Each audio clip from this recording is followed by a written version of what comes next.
Everyone says the MCU Spider-Man is the most relatable one. We may point out that the reason people use is that we saw him grow up. But is that all we see in him? There is definitely more to it. If you want more MCU content, don't forget to hit that subscribe button and like the video. We have seen more than 3 Spider-Man already, so why does this hit different? Spider-Man was always expected to be the nerd, and his first movie was always an origin story with a standard comic book villain. What makes this one different is that we are directly introduced to the post-bite Peter, and all we get as an origin story is a quick montage of Ned irritating Peter with his questions. He started as Spider-Boy and is now the Man-Spider.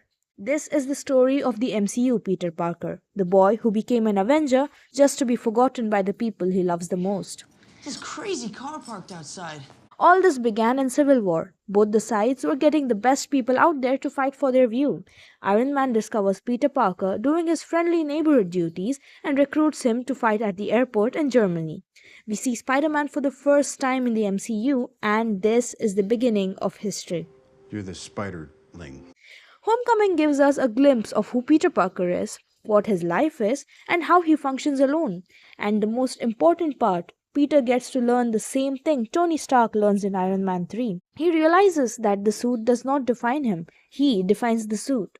Between this one and the next standalone Spider-Man movie, Infinity War and Endgame takes place. We lose Iron Man. Peter loses his mentor. He has to figure out everything on his own now. He inherits Edith, and the madness unfurls. There was no one in the world he could trust. Iron Man's AI was out of his control. Everyone around him were either unaware of everything, or was actively trying to kill him, or were targets themselves. Peter is left with Happy and his friends and has to rely on himself and his confidence to beat Mysterio. The ending of this movie changed the story of Spider-Man as we know it. Mysterio reveals his identity to the whole world.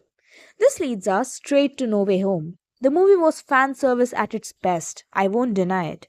But the story of our Peter, it continues steadily. He was guided by the other Spider-Men through the fight with the interdimensional villains and his inner turmoil. I love you guys. And not to forget, this is the movie where he finally gets the words from Aunt May.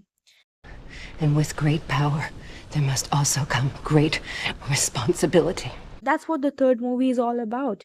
He has a great power to protect people from so many things, but if he's not responsible enough while doing it, he hurts himself and his dear ones. What matters most here is, he understood the lesson and chose to make everyone forget about him to keep them all safe, completely shattering the happy life he had and remaining with only the memories of his past. Talking about the MCU Spider-Man, he had a mentor. Iron Man had an influence, yes. But you can't ignore everything Spidey has done to be what he is just because he had a mentor at the beginning. Even when Iron Man was alive, Spider-Man grew a lot as a character from Civil War to Endgame. I just wanted to be like you. And I wanted you to be better. People always pit one Spider-Man against another when we talk about the movies. But isn't every movie hiding a lesson on its own? Isn't every Spider-Man story a masterpiece on its own? What do you think? Share your thoughts in the comments and don't forget to subscribe. Because I'm not just Peter Parker. I'm Spider-Man.